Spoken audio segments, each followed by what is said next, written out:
नमस्कार, AB star news देख रहे हैं आप और देश लाइव में मैं हूं आपके साथ सोहन सिंह। देश लाइव में बात करेंगे तमाम अहम खबरों की। शुरुआत करेंगे उत्तराखंड की बड़ी खबर के साथ में। दरअसल अंकिता हत्याकांड में उत्तराखंड एसडीआरएफ को बड़ी कामयाबी मिली है। एसडीआरएफ ने अंकिता का शव बरामद कर लिया है। अंकिता हत्याकांड को लेकर उत्तराखंड में उबाल देखने को मिल रहा है, प्रदर्शन भी देखने को मिल रहा है। सोशल मीडिया पर भी अंकिता को इंसाफ दिलाने के लिए मुहिम छिड़ी हुई है। वहीं उत्तराखंड एसडीआरएफ ने अंकिता का शव ऋषिकेश की चिल्ला नहर से बरामद कर लिया है। साथ ही मामले की जांच एसआईटी को सौंप दी गई है। मृतक के भाई और पिता ने शव की शिनाख्त की है। शिनाख्त के बाद शव ऋषिकेश के एम्स लाया गया है। अंकिता का शव मिलने के बाद सीएम पुष्कर सिंह धामी ने भी ट्वीट कर इसकी जानकारी दी। साथ ही उन्होंने बताया कि मामले की जांच के लिए एसआईटी का गठन किया गया है। सीएम धामी ने ट्वीट किया, बेटी अंकिता का शव बरामद कर लिया गया। इस हृदय विदारक घटना से मन अत्यंत व्यथित है। दोषियों को कड़ी से कड़ी सजा दिलाने के लिए पुलिस उप महानिरीक्षक पी रेणुका देवी की अगुवाई में एसआईटी का गठन कर इस गंभीर मामले की गहराई से जांच के भी आदेश दे दिए गए हैं। इससे पहले गैर कानूनी रूप से बने रिजॉर्ट पर भी बुलडोजर कल देर रात चला था। धामी सरकार ने आदेश दिया था, जिसके बाद वनंतरा रिजॉर्ट पर बुलडोजर की कार्रवाई भी देखने को मिली। बुलडोजर से रिजॉर्ट को ढहाया गया। बता दें कि 5 दिनों से लापता अंकिता भंडारी की नहर में धकेलकर हत्या कर दी गई थी। मामले का खुलासा करते हुए पुलिस ने हत्या का मुकदमा दर्ज कर रिजॉर्ट के संचालक पूर्व राज्य मंत्री के बेटे पुलकित आर्य और उसके 2 मैनेजर को गिरफ्तार किया था। बता दें कि अंकिता पौड़ी की रहने वाली थी और वनंतरा रिजॉर्ट में बतौर रिसेप्शनिस्ट काम करती थी। अंकिता 18 सितंबर से लापता थी। 19 सितंबर को रिजॉर्ट संचालक पुलकित आर्य ने राजस्व पुलिस में अंकिता की गुमशुदगी की रिपोर्ट दर्ज कराई। पौड़ी डीएम ने 22 सितंबर को मामला लक्ष्मण झूला पुलिस को ट्रांसफर किया। अब तक मिली जानकारी के मुताबिक आरोपी अंकिता पर रिजॉर्ट में रुकने वाले कस्टमर्स के साथ हमबिस्तर होने के लिए दबाव बनाते थे। जब अंकिता मना करती थी तो होटल मालिक और अन्य आरोपियों की अंकिता के साथ बहस होती थी। 18 सितंबर को भी ऐसा ही हुआ। बहस के बाद अंकिता को मनाने के लिए होटल मालिक पुलकित आर्य, सहायक प्रबंधक अंकित गुप्ता और प्रबंधक सौरभ भास्कर तीनों दोपहिया वाहनों से अंकिता को ऋषिकेश लेकर आए। वापसी में चिला शक्ति नहर के किनारे बैठकर तीनों ने शराब पी और गुस्से में अंकिता भंडारी को नहर में धक्का दे दिया। तीनों आरोपियों ने इसके बाद पुलिस से बचने के लिए भी योजना बनाई। तीनों लोग रिजॉर्ट पहुंचे और अंकिता के कमरे में होने की जानकारी रिजॉर्ट स्टाफ को दी। साथ ही कुक से 4 लोगों के लिए खाना बनाने के लिए कहा गया। पुलकित अंकिता के कमरे में खुद खाना लेकर गया ताकि अंकिता के गायब होने का शक किसी को ना हो। फिर सुबह तीनों ने अंकिता के गायब होने की जानकारी योजना के तहत राजस्व पुलिस को दी और गुमशुदगी की रिपोर्ट दर्ज करा दी। अंकिता भंडारी हत्याकांड के बाद से लोगों में गुस्सा भी देखने को मिल रहा है। शुक्रवार को लोगों ने ऋषिकेश थाने का घेराव किया और हत्यारों को फांसी पर लटकाने की मांग की और पुलिस प्रशासन के खिलाफ जमकर नारेबाजी करते नजर आए। पुलिस जब आरोपियों को कोर्ट में पेश करने के लिए ले जा रही थी तो आक्रोशित महिलाएं पुलिस की गाड़ी के सामने खड़ी हो गई और पुलिस की गाड़ी में तोड़फोड़ करते हुए आरोपियों की पिटाई कर दी। पुलिस को हालात काबू करने के लिए हल्का बल प्रयोग करना पड़ा, जिसके बाद आरोपियों को कोर्ट में पेश किया जा सका। बता दें कि अंकिता रिजॉर्ट में 22 दिन ही नौकरी कर पाई। दरिंदों ने उसकी पहली सैलरी मिल पाती इससे पहले ही उसकी हत्या कर दी। दरअसल अंकिता की पारिवारिक स्थिति ठीक नहीं थी और इसीलिए वो दूसरी नौकरी की भी लगातार तलाश कर रही थी। पूर्व दर्जाधारी के रिजॉर्ट में रिसेप्शनिस्ट का काम करने वाली अंकिता भंडारी 11 सितंबर को ही नौकरी छोड़ना चाहती थी, क्योंकि वो 14 दिन में ही काम करके परेशान हो गई थी। 10 सितंबर को अंकिता ने अपने कई परिचितों से नौकरी लगाने की गुहार भी लगाई थी। अंकिता हरिद्वार और ऋषिकेश में ही काम करना चाहती थी, लेकिन इससे पहले ही तीनों ने उसकी हत्या कर दी, जिसके बाद उत्तराखंड में उबाल देखने को मिल रहा है।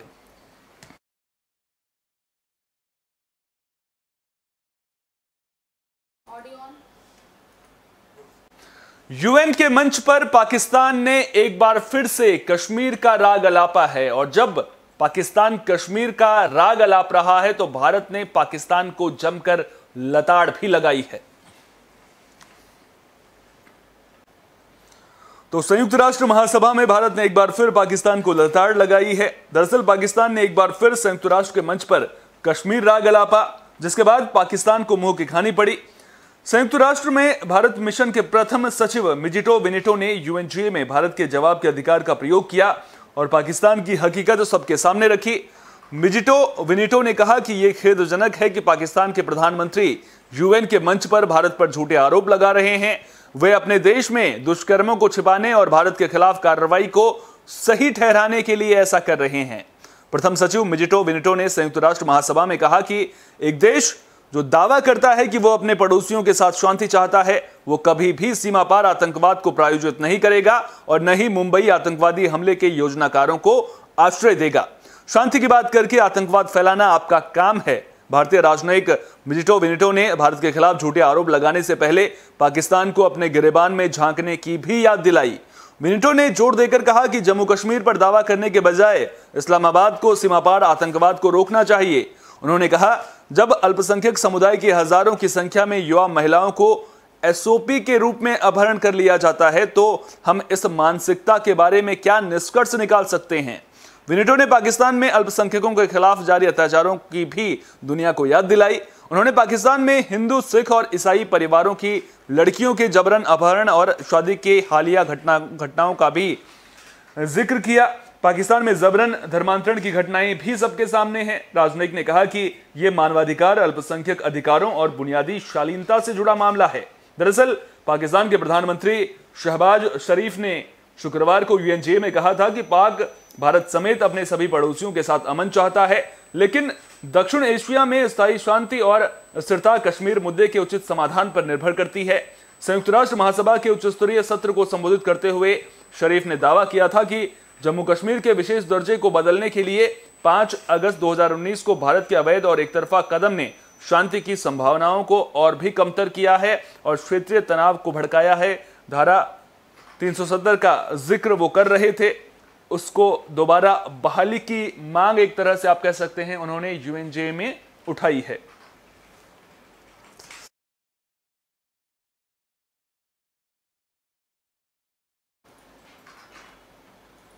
बुलेटिन में अब बात सीएम योगी के मंदिर की भी कर लेते हैं। दरअसल सीएम योगी का मंदिर अयोध्या के पास बनाया गया है, लेकिन विरोधियों को यह बिल्कुल भी रास नहीं आ रहा है। लिहाजा विरोधी अब सीएम योगी के इस मंदिर को लेकर के सवाल उठाते हुए नजर आ रहे हैं, सवाल पूछ रहे हैं। ट्वीट के जरिए सवाल यह पूछा जा रहा है कि सरकार भूमाफिया पर कार्रवाई कब करेगी। दरअसल जिस शख्स ने यह मंदिर बनवाया है, उसके चाचा ने आरोप लगाया है कि मंदिर पर अवैध तरीके से इस मंदिर का निर्माण किया गया है, अवैध तरीके से जमीन पर मंदिर बनवाया गया है। तो राम की नगरी अयोध्या के पास भरतकुंड के पास हाल ही में यूपी के मुख्यमंत्री योगी आदित्यनाथ का मंदिर बनवाया गया है। इसे लेकर अब सियासत शुरू हो चुकी है। दरअसल समाजवादी पार्टी के अध्यक्ष अखिलेश यादव ने मंदिर बनवाने वाले प्रभाकर मौर्य के चाचा की शिकायत का हवाला देते हुए कहा कि यह मंदिर जमीन पर अवैध कब्जा करने की बदनीयत से बनाई गई है। इसके साथ ही अखिलेश ने सीएम योगी से पूछा है कि ऐसे भूमाफिया पर कार्रवाई कौन करेगा। दरअसल अखिलेश यादव ने ट्वीट करते हुए कहा कि अयोध्या में मुख्यमंत्री योगी आदित्यनाथ का मंदिर बनवाया गया है, इसे सीएम योगी के समर्थक प्रभाकर मौर्य ने बनवाया है, लेकिन इसे बनवाने वाले के चाचा ने सीएम से शिकायत की है कि जमीन पर अवैध कब्जा करने की बदनीयत से मंदिर बनाया गया है। अब मुख्यमंत्री बताएं कि ऐसे भूमाफिया भतीजे पर कार्रवाई वो करेंगे या दिल्ली से विशेष दस्ता आएगा। दरअसल मसौदा में सीएम योगी की करीब 5 फुट की आदमकद मूर्ति लगाई गई है। यहां पर दोनों समय सीएम योगी की आराधना की जाती है। मंदिर बनवाने वाले प्रभाकर ने कहा कि हमने संकल्प लिया था कि जो भी अयोध्या में श्री राम मंदिर बनवाएगा हम उसका मंदिर बनवाएंगे। हमने अपना संकल्प पूरा कर लिया है। अयोध्या के योगी मंदिर में बाकायदा उनकी आरती और पूजा होती है। आरती के वक्त बाकायदा उन पर लिखे गीत भी बजते हैं। ये गीत भी खुद प्रभाकर मौर्य ने ही लिखे हैं। यही नहीं, इन स्थान के प्रचार के लिए भी ऑडियो और वीडियो कैसेट बनाए जा रहे हैं। प्रभाकर मौर्य का कहना है कि योगी महाराज की लंबाई उनके अनुसार 5 फीट 4 इंच की है, इसलिए उन्होंने भी इतनी बड़ी मूर्ति उनके मंदिर में स्थापित की है। मूर्ति पर कपड़े कैसे हों इसका भी ध्यान रखा गया है, इसलिए जो कपड़े योगी आदित्यनाथ पहनते हैं वैसे ही कपड़े उनकी मूर्ति के शरीर पर भी हैं। इस बात का खास ध्यान रखा गया है कि मूर्ति देखते ही योगी आदित्यनाथ का अक्ष मन में उभर आए।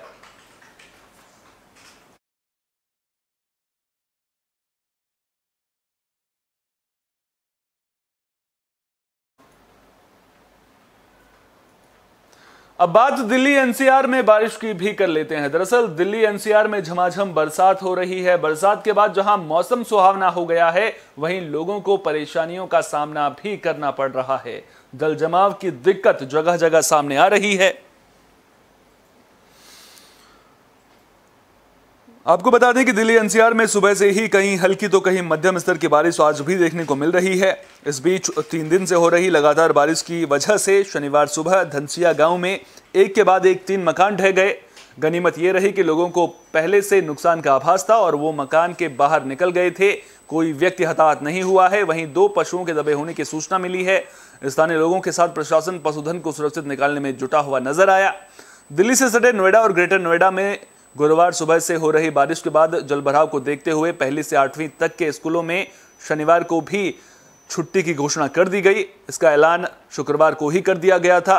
जिला विद्यालय निरीक्षक डॉक्टर धर्मवीर सिंह ने बताया कि बीते 2 दिन में जिले में सड़कों पर भारी जलभराव हुआ है। ऐसे में विद्यार्थियों की सुरक्षा को देखते हुए जिलाधिकारी के निर्देश पर 8वीं तक के स्कूलों में शनिवार को अवकाश रहेगा। ये सोमवार से विधिवत खुलेंगे। वहीं नोएडा और ग्रेटर नोएडा में शुक्रवार सुबह से रात तक हुई बारिश ने लोगों की मुसीबतें बढ़ा दी। सड़कें, अंडरपास और कई इलाकों में भारी जल जमाव नजर आया। सड़क पर जलभराव ने लोगों की परेशानी और बढ़ा दी। दिन भर लोग जलभराव और जाम से जूझते हुए नजर आए। मौसम विभाग ने शनिवार को बादल छाने और तेज बारिश की संभावना जताई थी। कुछ वैसा ही नजारा शनिवार को भी देखने को मिल रहा है। मंगलवार से आसमान साफ रहने के आसार हैं। शुक्रवार सुबह 8 बजे से बूंदाबांदी के साथ शुरू हुई बारिश का पानी सरकारी दफ्तरों, कॉलोनियों और सेक्टरों में भरा हुआ नजर आया। शहर के चौराहों, गलियों और सड़कों पर लोगों का निकलना मुश्किल हो गया। बारिश ज्यादा होने से लोगों को घरों और दफ्तरों में कैद होकर रहना पड़ा। वहीं बारिश जब धीमी हो रही है तो लोग निकल रहे हैं। सड़कों पर पानी ज्यादा होने की वजह से लोग बेबस नजर आ रहे हैं।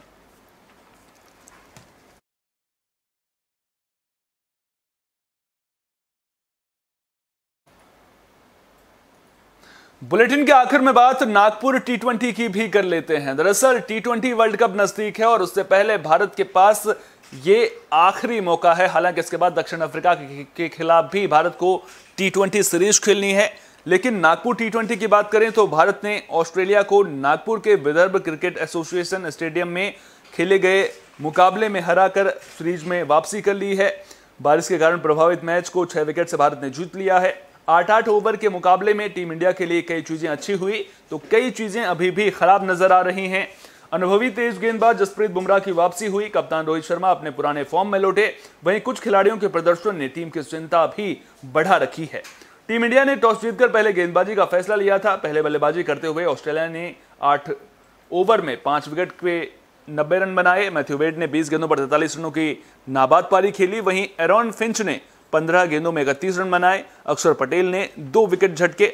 जवाब में भारत की टीम ने 4 गेंद शेष रहते ये मैच 4 विकेट से जीत लिया। कप्तान रोहित शर्मा ने 20 गेंदों में 46 रन की नाबाद पारी खेली। वहीं दिनेश कार्तिक ने 8वें ओवर में 1 छक्का और 1 चौका लगाकर मैच को फिनिश किया।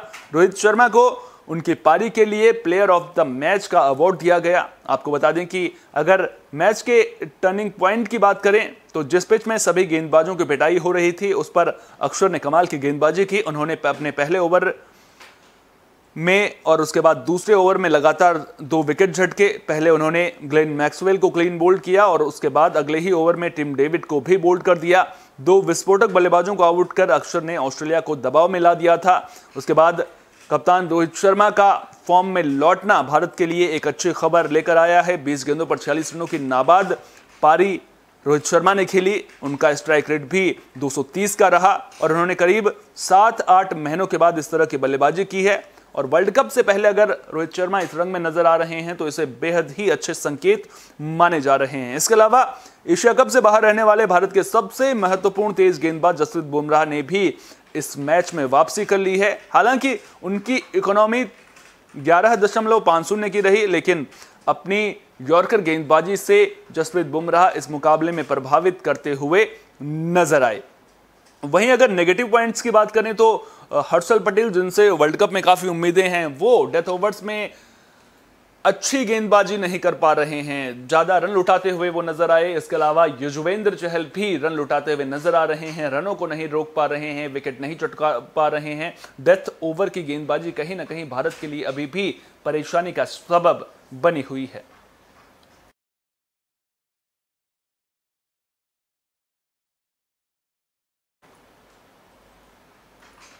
देश लाइव में फिलहाल के लिए इतना ही। देश दुनिया की तमाम अहम खबरों के लिए बने रहिए AB स्टार न्यूज के साथ, क्योंकि यहां पर खबरों का सिलसिला कभी नहीं थमता।